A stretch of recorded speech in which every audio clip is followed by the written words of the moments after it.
seated, and we will take you in the order that you received your number. Good morning. Y'all should give me 10 minutes. Bishop William, everyone? Okay, you have 2 minutes, but do your best.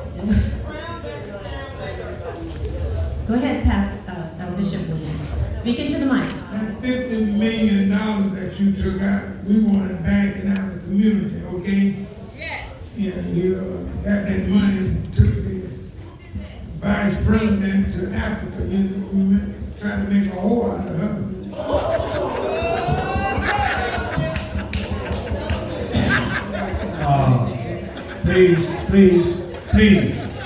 Please, Bishop, honor the title that you carry. And don't speak about my member, Kamala Harris, that way. You ought to be ashamed of yourself. You ought to be ashamed of yourself.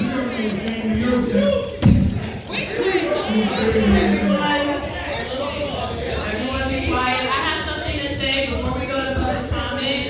I'd like to acknowledge an important person in the room, Elaine Brown.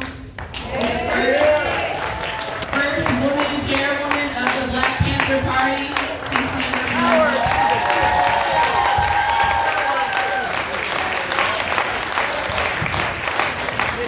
I'm not going to interrupt you, Bishop, and nobody else should interrupt you because he's trying to talk.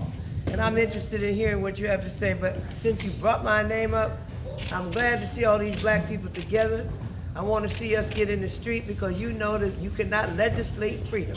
You're going to have to fight for it. If you want these people to hear you, you're going to have to get in the street. I'm at 7th and Campbell. Come on down to the lower bottoms where I'm building housing for black people and businesses for black people. I didn't get a number, so I got a chance to say 2 words. Thank you, sis. Thank you. Thank you so much, Chairwoman Brown. So now we'll turn to public comment again, and we will resume. No one can interrupt. Everyone has 2 minutes. Bishop, you may resume. Let's go, Bishop. Okay. I thank y'all for being here. Thank you for having everybody else here. But the thing that I want to say, through all the research that I've been doing for 50 years, I told y'all I'm 88 years old and I'm a slave, real slave from Alabama and Florida, okay? So I was hoping that some of y'all would, number one, reach out and find out something about where I was in slavery. And I told you about all these young men was buried there, okay? Black young men buried there, shot down with double-barrel shotguns. I told y'all about that, and nobody reached out to me. All the reporters here and everything, they didn't want to know nothing about it. They didn't want to take nothing to the news about this and everything. We discriminated so much. We did black TVs and radio stations and black newspapers to put the truth out here about blacks, because most people today, there's so many Ku Klux Klan, there are a lot of black people of Ku Klux Klan today. Amos Brown, you one of them.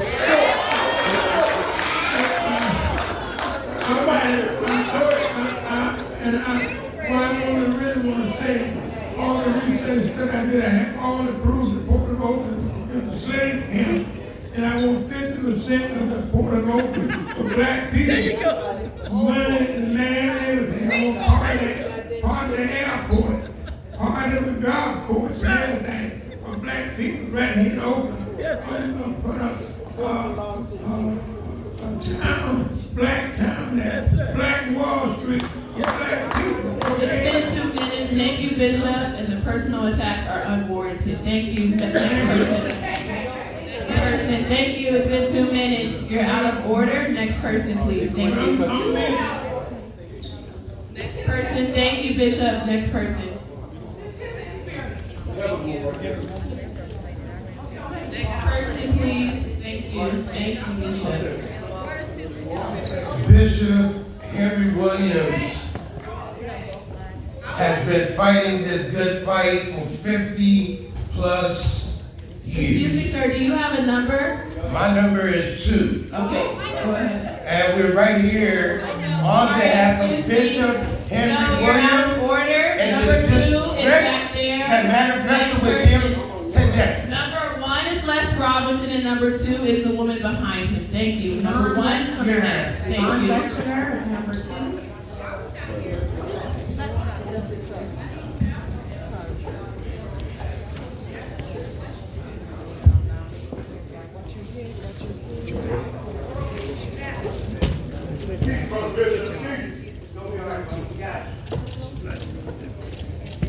Good morning, task force. Good morning, my brothers and sisters. My name is Pastor Les Robinson. I'm originally from Sacramento, California.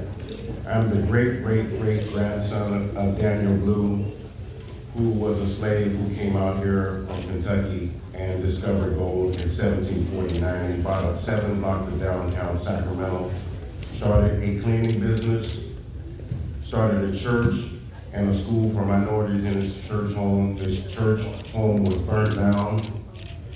He stayed. His church is still in existence. It is called St. Andrew's AME Church. It is 172 years old. From the power of that church, he started having what we have come to know as Colored People's Council. And he rallied from 10 Northern California counties, the black leadership, and they began to raise money to hire lobbyists to have 2 initiatives passed. The first one was the right to vote. They started this process in their first meeting in 1854 at St. Andrew's AME Church. The second initiative was the right that African Americans could testify against whites in court. It took them 9 years, but they achieved this in 1863. Amen, that's okay. You can clap for that. We have a right to vote today. We have the right to testify in court today because of this great man. I'm upset because no one knows his name. His name is Daniel Blue. He's my great-great-grandfather. Why isn't there a school named after him? Why don't we hear about him? Why didn't we learn about him in our history books? And I'm here to fight for that. Why aren't our accomplishments as Black Americans recognized in American history? Because if they were, we wouldn't need a Black History Month. We're included in American history and given the credit for what we've done. We wouldn't need Black History. We wouldn't need Asian American History Month or Hispanic History Month. I'm saying equity for everyone. And I want to know what happened to all that land that he owned. The land in which he is reported to own that now stands the Southern Pacific Railroad Museum in Sacramento, California, the Southern Pacific Railway Yard, an Amtrak station, the federal county courthouse, and the county courthouse, and the city jail. What happened to that land? It was taken by eminent domain. I want to know what happened to that land because I didn't get the benefits of that land. I grew up in poverty. Thank you so much, sir. I'm so sorry to interrupt you in the middle of your sentence, but thanks for coming all this way. Thanks for coming out. We need reparations. And your important comments. Thank you. Next we should have number 2, Yvonne Westerner. Yes, Thank you. Good morning. Good morning. Thank you for having me this morning. I am the wife of Pastor Les Robinson. Quickly, we've seen America rally behind court cases through the years over intellectual property and real property, oftentimes resulting in millions of dollars in restitution. We rallied behind it without the blink of an eye because it's something that has been stolen and restitution should be made. We cannot forget or ignore the fact that we stole people from their native land. We stripped them from their families, from their culture, and from their birthright. Yet white America has turned a blind eye to this and say they should get over it, or it's been so long and it doesn't affect the African Americans today because it happened so long ago. On behalf of myself, my family, and my ancestors, I want to publicly apologize to the African American community for our ignorance, our arrogance, our insensitivity to your cause, and for any part we may have had in the atrocities done to your people. I stand here today humbly to show my love and support. Whether enslaved or free, we know that many African Americans have had inventions they didn't get credit for and therefore earned no revenue. Land was stolen from many, as in my husband's case.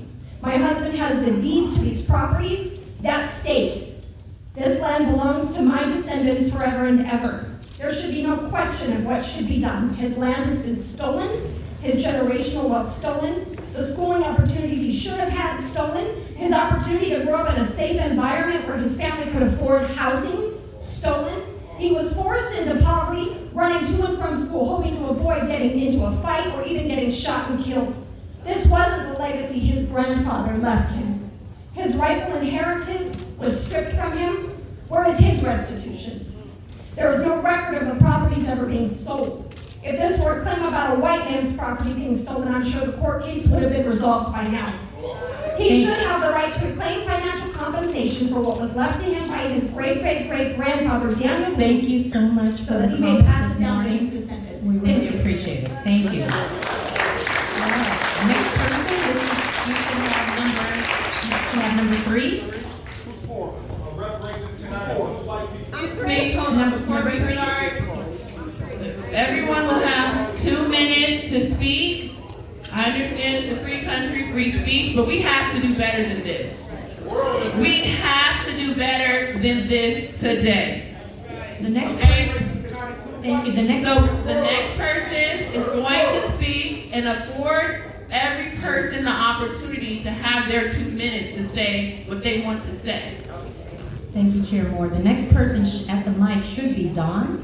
I'm Dawn. Dawn, it's your turn. Thank you. Thank you. Good morning. I'll be quick. I want to speak to organizations that continue to harm. Speak a little bit into the mic. We can't hear you. I said I want to speak to organizations that continue to harm and thwart this effort.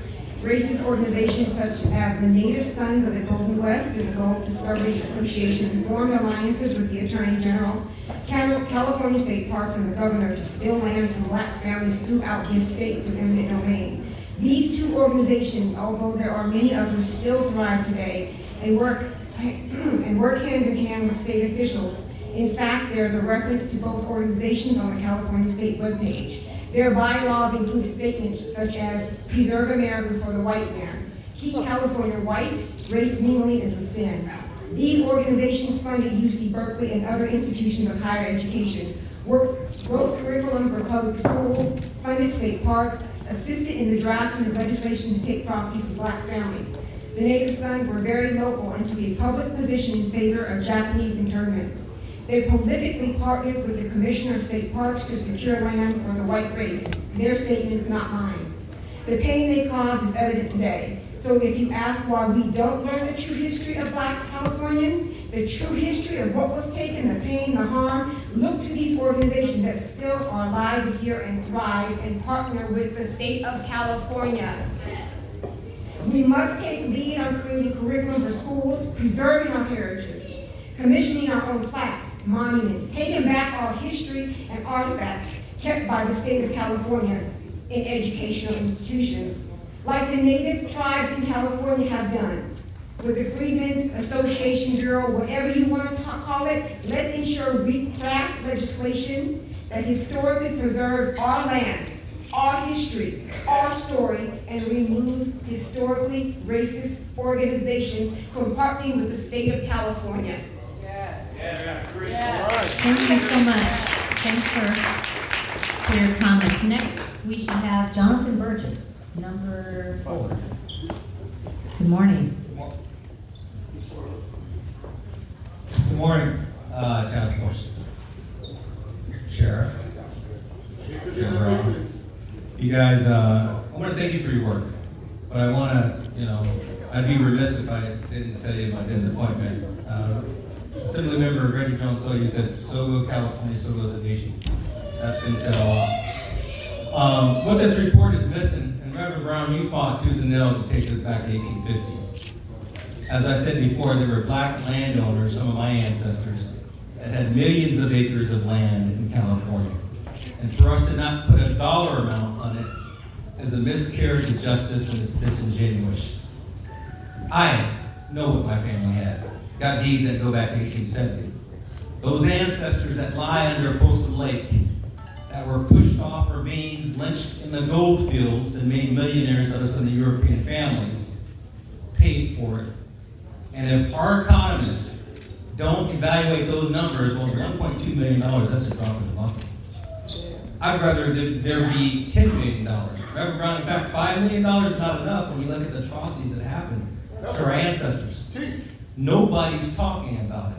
When I can have a white friend tell me about the folks that were lynched in Coloma behind land that was black land, and we want to be silent about it today, those are the harms that happened to my ancestors that we don't talk about.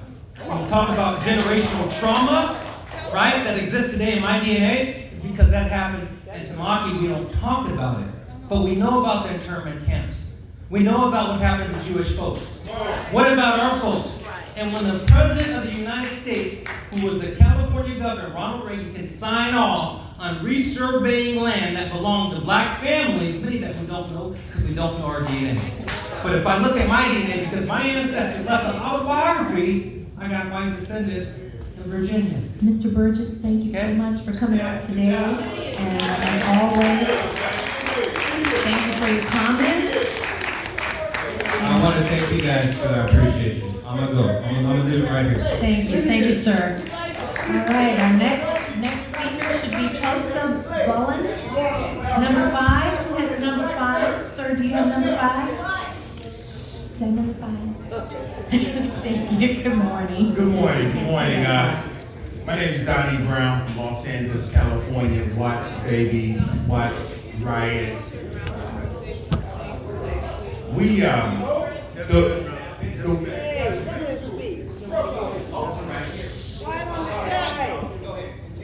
We are going to hear, please, brothers and sisters.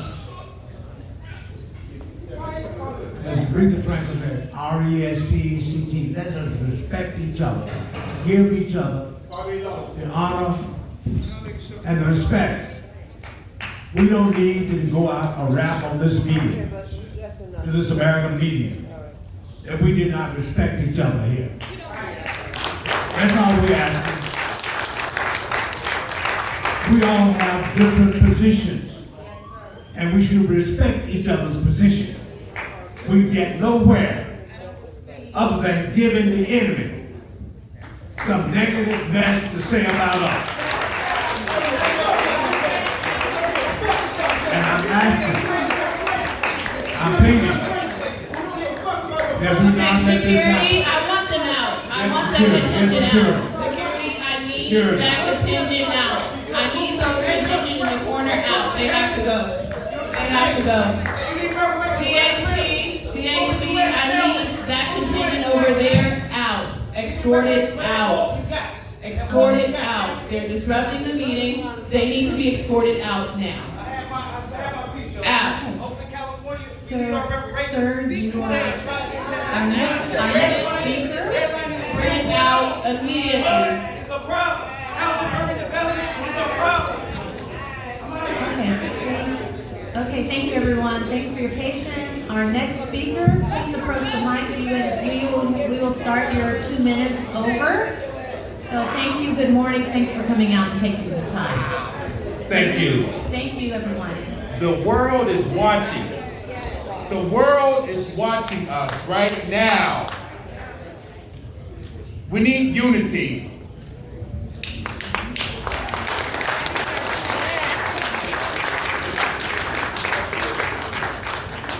The United Nations declared that the United States of America owes African Americans, slavery descendants, reparations. Look it up. That's in the United Nations. What Dr. Shirley Weber has done for the state of California was find a way that nobody else could to get reparations in legislation. The first of its kind. So let's not mix apples with oranges.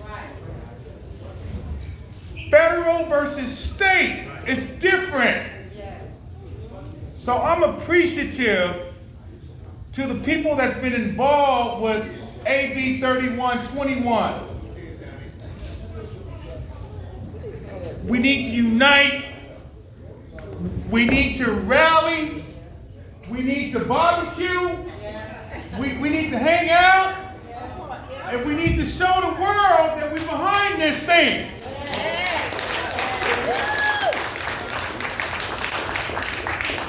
Now, just like our ancestors done to get out of slavery, I'm sure they went into prayer. I'm sure they prayed and sung gospel songs through hard times. And we have these two men right here, Honorable Reggie Sawyer, Honorable Stephen Bradford. These two brothers are going to be doing the rest of the heavy lifting through the legislation. We have to lift them up in prayer. We have to keep them in prayer every day as they fight the fight and communicate and put together the proper package that's going to pass this thing. Thank you so much for your comments this morning. Thanks for coming out. And we can have the next 10 speakers line up, please. That would be numbers, if you have 6, 7, 8, 9, 10, 11, 12, 13, 14, or 15, please line up. And if Darlene Crumley, can you please approach the mic? All right, you may begin. All right, I want to say good morning. My name is Darlene Crumley. I am a member of CJEP in the Arc Bay area. And I would like to talk about Chapter 18 in your Part 5. You do discuss in AB 3121 that there is special language and special considerations for African Americans who are descendants of persons enslaved in the United States. However, you also mentioned that in the language of AB 3121 that extensive testimony and other evidence was submitted and that the task force has considered the impact of historic and ongoing discrimination on the larger community of African Americans living in California. Are we talking about those who chose to come here? Okay. You also mentioned that the term is used to include persons who individually or collectively suffered harm. The term has been interpreted to include not only the person who the direct Public comment, Ms. Gray. The meeting has been paused because I'm calling for CHP to escort the people in the corner out of the meeting so that we can resume business. So do not stop talking until these people get out of here. We have to resume, we have to pause business right now because of disruptors. So CHP is getting called right now for the people in the corner to be escorted out. I'm like, Mike, get out of the corner.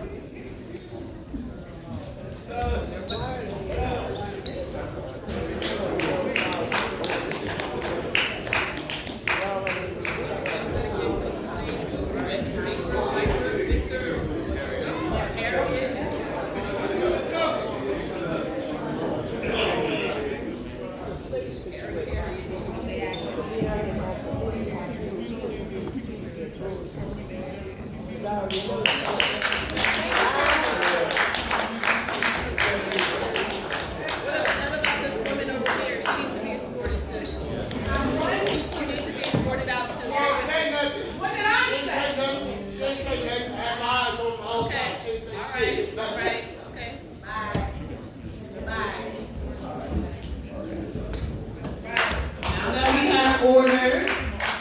Thank you. Sorry for the interruption to the public. You may resume your public comment.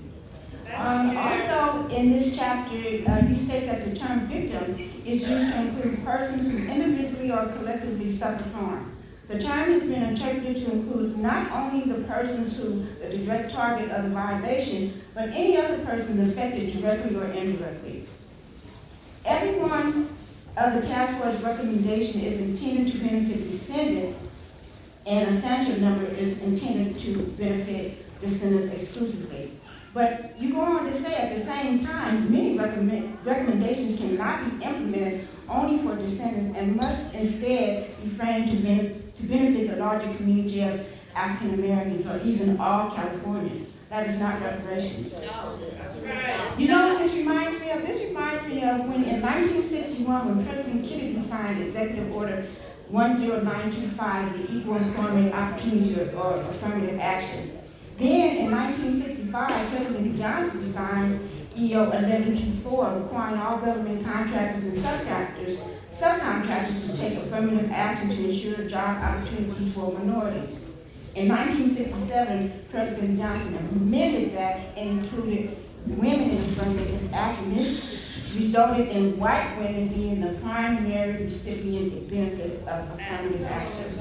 And in contrary to what the media shows you, white women marry white men. So therefore, their benefits and the wealth is still inside the white family, which the black families do not get. So they have a more transfer of wealth than black families.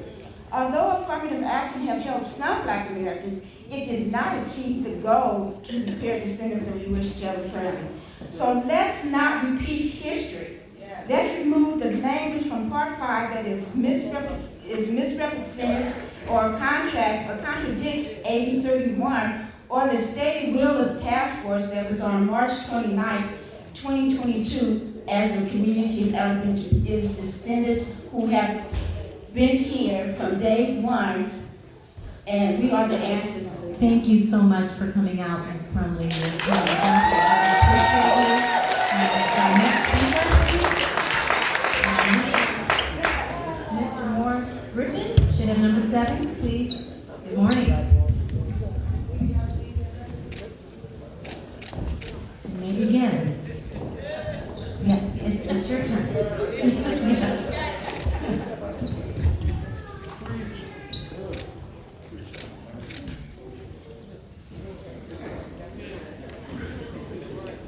Greetings, everyone.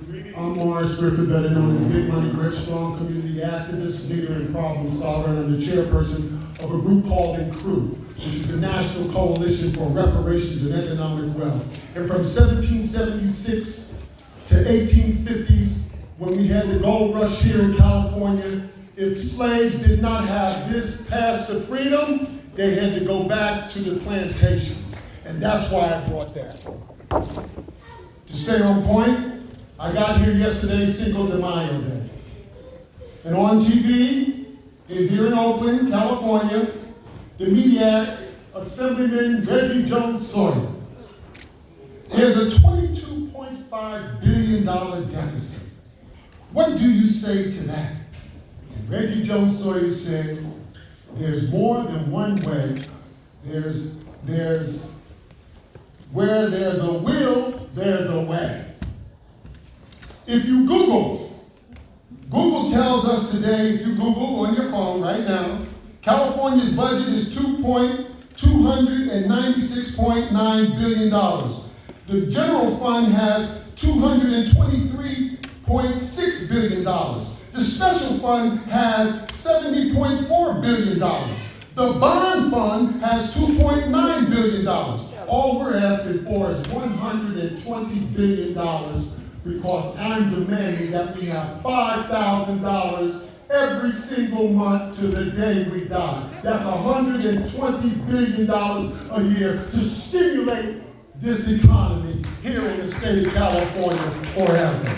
Now, we helped make this country the way it is today, and now all we're saying is allow us to have an opportunity to stimulate this economy with $120 billion a year. And now I need you to spread the word what you heard. We're asking for a lot less than the $5 billion that was asked for in San Francisco. We're asking for a lot less than $1 million that was talked about. But we like the fact that it kept us on board. Thank you so much for your comments this morning, and thanks for coming out. Thank you. All right, our next speaker should be Orlando Jr., number 8. Orlando, good morning. Go ahead and adjust the mic and make yourself comfortable. Good morning. Good morning, peace to everybody. Cool to see everybody out here for something that is needed to happen for the last 200 years. We often talk about reparations, and people say that we're getting a handout, but we've given this country, let alone the whole world, a handout for the last 200 years, no, 500 years. And it's amazing how there's been so many people, like even recently, in the last few years, there were the Italians that got reparations. There's many different people that have gotten reparations. Black Americans have never said anything against that. We've always been for that. Foundational Black Americans have given our labor, our ingenuity, and our talents to this country while going through a whole uphill battle and facing the most horrendous things that still they're trying to deny to this day.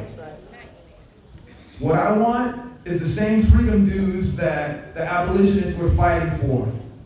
That freedom dues is cash reparations. And so I want to say peace to you guys and reparations, and I'm so glad to see all of you guys here. This is why we're here. Our ancestors are clapping for us right now. Peace. Thank you. Thanks so much. Next speaker should be Darius Lang. Yeah. No, sorry. Thank you so much. Good morning. Good morning to the task force members. First of all, I'm Darius Young, and I'm here representing myself as a resident of Oakland, but I'm also here representing the Bay Area Regional Health and Equities Initiative and the Bay Area Advisory Black Housing Task Force. And so I'm here today just to say that, first of all, our task force brings together 80 Black-led organizations dedicated to serving the health and well-being of California's Black communities with expertise in housing development, housing finance, and Black economic development. And so I would say that, as been articulated within the Reparations Task Force report, we know that Black communities are the hardest hit by California's housing crisis, and that's due to decades of discrimination, redlining, and other housing policies, as well as disinvestment. And so what we're asking today is that the task force consider putting into their recommendations our Black housing development concept and fund that will help to bring prosperity and wealth to American-led communities, and also throughout, those communities that are lineage-based that has been exploited by redlining and all the other inequities and housing policies that have been, brought forth here in California.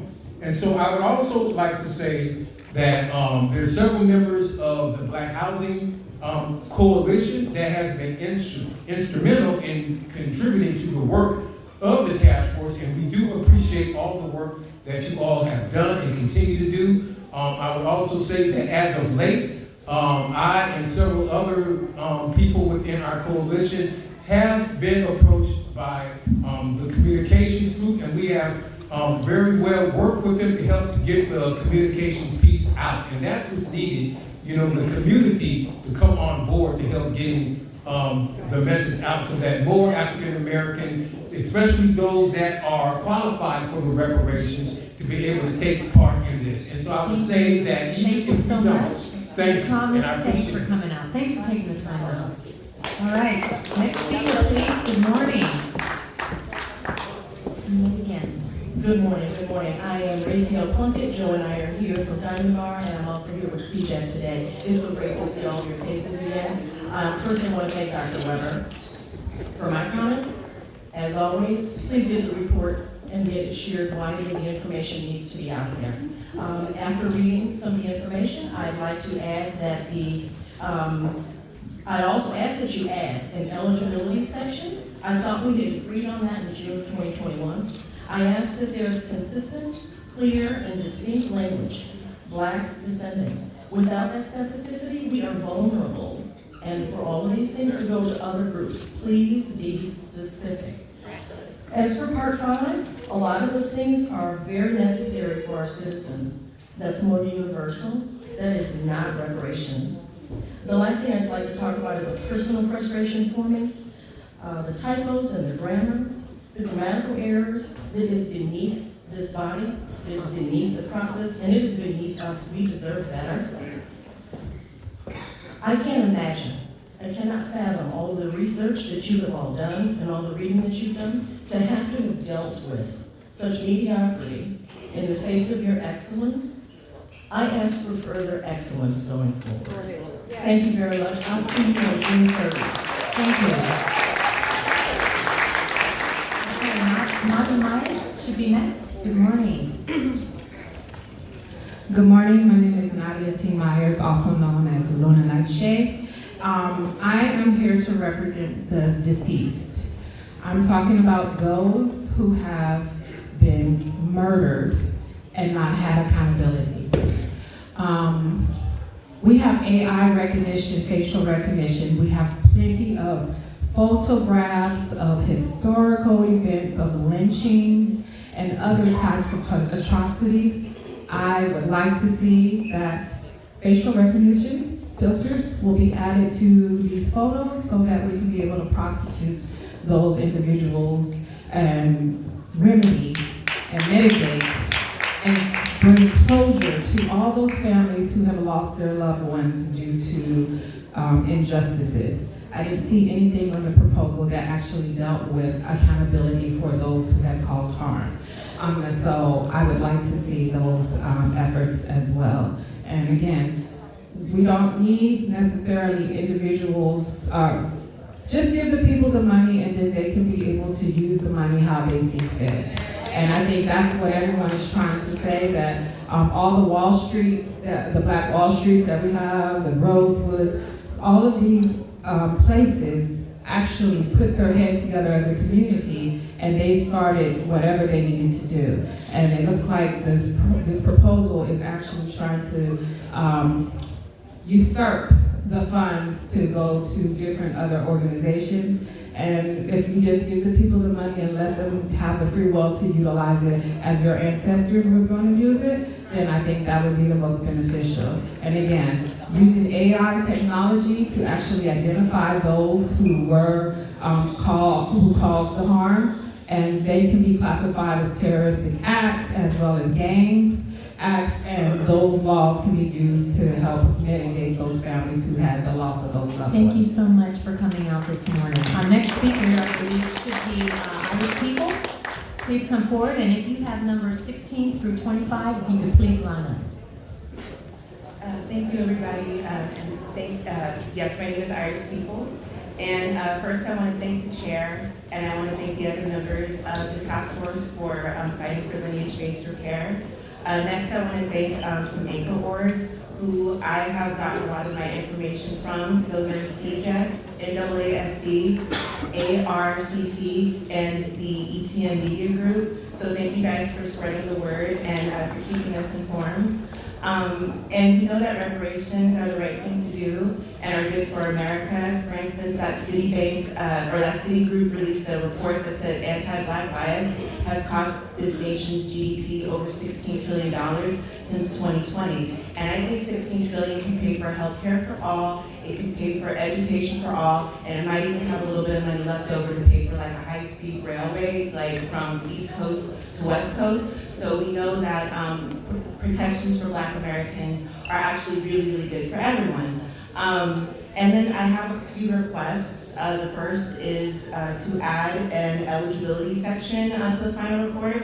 The second is to change up Part 5 because it definitely currently contradicts AB 3121 as other people have previously stated. Universal policies are not reparations, even though they might be a good thing. This is for repair, so the universal language has got to go. Next, I would like to talk about some concerns. My really biggest concern is in COBRA, and we have a member on the task force who is the chair of COBRA, who's gotten, I think, $50 million or $15 million, something like that, from Wells Fargo. On April 19th, at the State of the Black World, Grills told guests that she and others are fighting against lineage repair. And I'm like, if you are fighting against that, what are we even doing here? Because we know race-based policies are illegal in California. So I'm very, very concerned about that. And last, I just would like to mention my grandmother, Jessie Peoples, who worked for the post office, and she earned enough money to buy homes anywhere in San Francisco, but she saw with her own eyes deeds that said, "Do not sell to Blacks." That cost our family Thank you so much in for real estate value. your Thank you. comments. Thanks for coming out. Next speaker. Good morning. Should be Ashley Means. Good morning. Good morning, task force members and chair. As a Black American on both sides of my family and a third-generation Californian, it's clear we all know reparations should have been paid like yesterday. It's for more than just slavery. Everyone else has been paid and now it's our turn. That's right. I came all the way from Georgia to speak for my ancestors and to make sure we get this done right. Black Americans are the only group that has not received reparations for state-sanctioned racial discrimination, while slavery afforded some white families the ability to accrue tremendous wealth. Thank you. I ask that you please consider Black Americans that were born and raised in California but left because of gentrification, racism, and out-of-control immigration.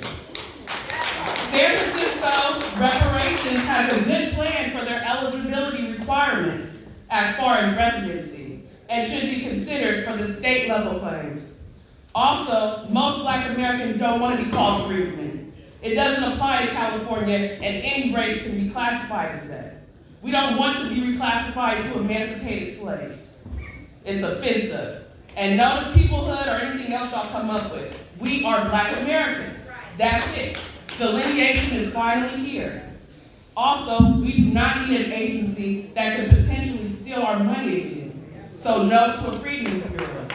We want direct cash payments, just like how the stimulus were sent out. It's our inheritance, and we can handle it. 1.2 million is nowhere near enough. It should be starting at least 5 million like San Francisco. Thank you so much for your Also- comments this morning. I'm so sorry. All right, thank you. I'm Let's all get right. it together and stop running interference. Thank you. All right. Now we're moving on to number 16. Joseph, who has 16? If not, we'll move to number 17. Yes, this should be number 17, and 16 through 25 should have lined up. 17's not here, we'll go to 18, Daniel. 17, good morning. Can you hear me? Yes. From my experience and background in STEM, the answer to almost any generalized question of remedy to a problem is it depends on the conditions that contributed to the harm, the conditions in which the recipients of harm still reside, and what resources are available to aid in that remedy. Many times a hybrid approach is required on both the micro and macro levels. This definition of reparations is inherently a hybrid approach, and nothing short of the requirements set forth by the UN principles is sufficient to address the harms and atrocities committed against my people, ancestors, and elders, those that are still being committed in the most covert and overt ways against my people and contemporaries, and the youth that look to us to set an example through policy, regulation, and financial literacy, and much more. As Chair Moore stated in previous meetings, the only true example cited in the Chapter 15 examples on reparation schemes was that of Germany, Israel, and it's a popular knowledge that includes not only policy, but land and compensation from the federal budget. If you can do that for a foreign country whose resources you have a vested interest in, then surely you can do that for a domestic nation of people whose bodies were used as their main resources to build this country. I will say it plain. We need to stay focused on the descendants of U.S. chattel slavery, and unapologetically so. Keeping the distinct ethnic groups that make up the diaspora is pivotal to progress, as the African American experience in the U.S. is unique, and that is a fact that we can no longer ignore. Every document produced by this task force should be accompanied by a glossary that defines pivotal words and phrases used that I have seen cause this task force to waste time that could be better spent on what the proposed agency is supposed to stand for. These documents serve to determine the course of our cause. Part of the compensatory aspect of reparations should include tax exemption as well as cash compensation, as the Chapter 17 calculations recommendations could never truly put a number to the amount due in exchange for the labor that was forcibly taken and exploited. Not enough money in the world exists. In the same vein, we should be made a protected class and awarded all the benefits therein. As for the agency and eligibility, I hope that today all of the task force has read all the documents and gathered their thoughts as opposed to arguing about what they are reading in real time. In addition, but not limited to the oversight and direct service departments of the agency listed in Chapter 18, I argue that the legal affairs branch should include funding for awarding the descendants of U.S. chattel slavery with aid for the intellectual property rights that they wish to protect them from. Thank you for coming out, and we can go to the next speaker, please. Thank you, your 2 minutes are up, but thank you so much. Your comments are noted by the task force. Thanks again for coming out. Next we have Daniel Laundrie, number 18. Please, good morning. Yes, good morning, task force, share more. Of course, to black people in the audience and black people wherever you're at. My name is Daniel Landry. I am a member of the San Francisco Reparations Task Force Committee, Advisory Committee, and I come before you this morning to speak on two things very quickly. Number one, lineage base is pretty much what we're considering and putting forth, and we'll have a meeting this coming Monday, which is going to be a big decision for us because we've been working like you for 2 years now, trying to figure this thing out about eligibility. Number two, I was talking to the director in San Francisco about the redevelopment agency, and a conversation is developing about taking legal action, whether it's legal action of San Francisco suing the state of California or is California suing the federal government. I think we need to consider remedies as we move towards this reparations thing, because you know as well as I know, it was some connections there that allowed for the past harms, the legacy institutions in San Francisco and in this state to happen. Quite frankly, what's happening this morning, like someone said earlier, the tension is good. Because of whatever we're going through, it can't add up to what our people done went through here in the United States and throughout the world. But I will echo, we gotta do better, like Chair Moore said, because at the end of the day, we all are black. And I'm not gonna shoot myself in the foot thinking I'm making progress. So as much as we wanna use someone as a punching bag, it's bigger than all of us. That's right. Thank you. So I just thought I'd emphasize that, show some respect and love for each other. We can have conversations behind the doors, we can argue, we can even curse each other out. Thank you. But let's show some respect and love. All right, thank you so much. The next speaker should be Eris Eckerly and then Chris Lodgen. 19 and 20, please come forward to the mic. Eris Eckerly. Hi, Eris gave me his number 19 out of respect for my elected position in the city of San Francisco. Okay, my name is Gloria Berry. I'm elected to the San Francisco Democratic Party. I simultaneously serve on the San Francisco Reparations Committee. I want to emphasize a lot of us committees in the cities need to have support from the state level when it comes to education. I'm all for cut the check, but I'm also for us bettering our schools so that the prison pipeline is disrupted. When we have our schools, I think we should demand that there be schools that tell the truth. Right. That we stop continuing white supremacy when it comes to our education. While history is often viewed as an objective account of past events, the reality is that the selection and presentation of historical information can be influenced by a variety of factors, including racism, political context, and the limitation of the historical record. Therefore, it is important to approach history with a critical and open-minded perspective and to seek out a diversity of sources and perspectives in order to gain a fuller understanding of historical truth. In San Francisco, through a simple search, I saw that there was at least 3 Latino schools, 10 Japanese schools, 3 Korean schools, 18 French schools, at least 2 German schools, and 3 Native American schools. We need black schools, we need black HBCUs here in California. We need to hire black and brown people that teach the truth, and we need those brothers and sisters to be retrained on a different curriculum that is based on truth and not white supremacy. Thank you. Thank you. Thanks for coming out. And then Chris Lodgen and then Russell Clark is next.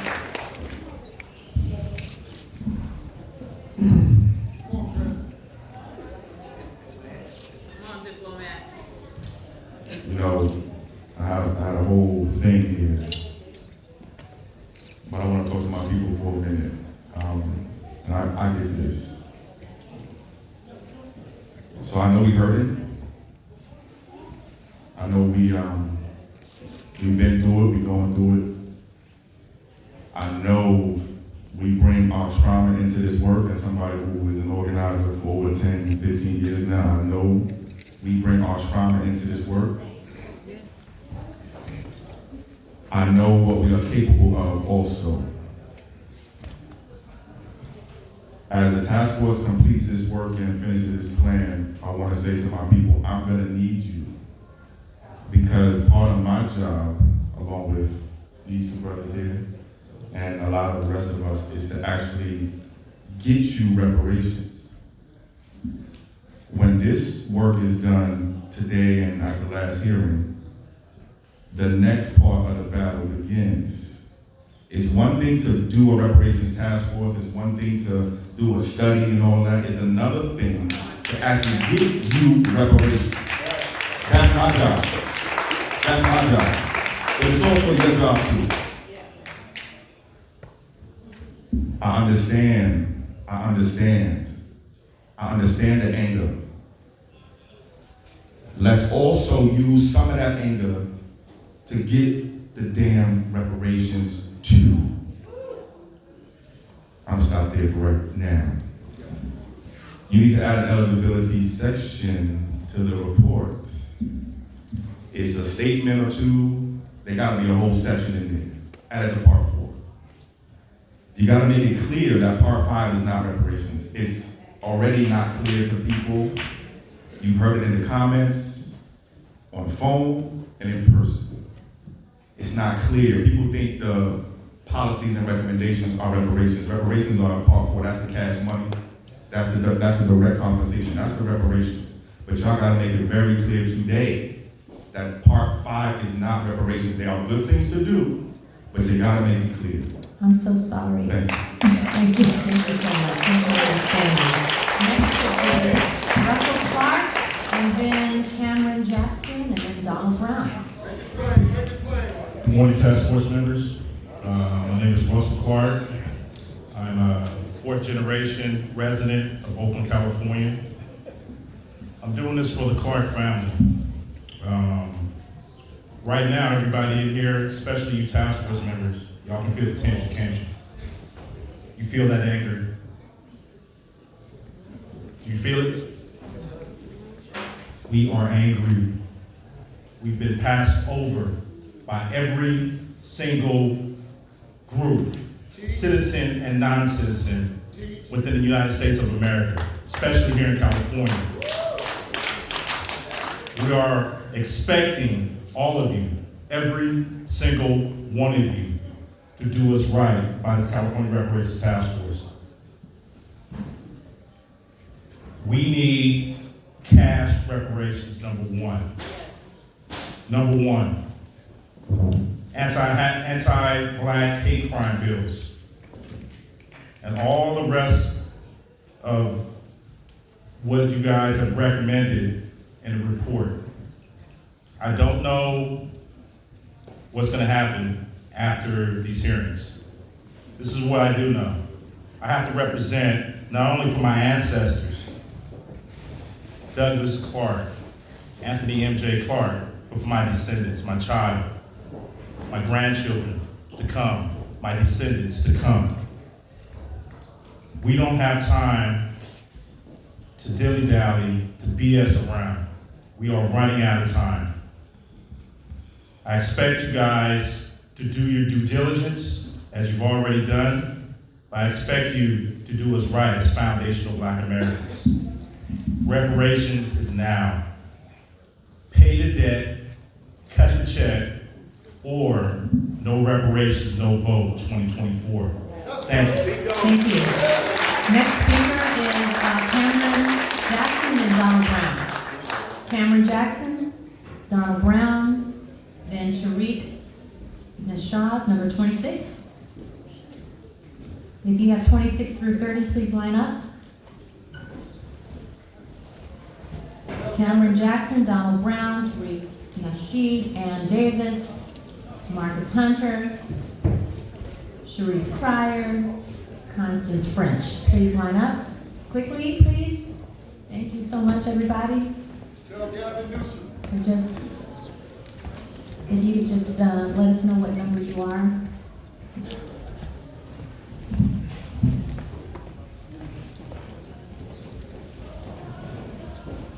Okay, who's next?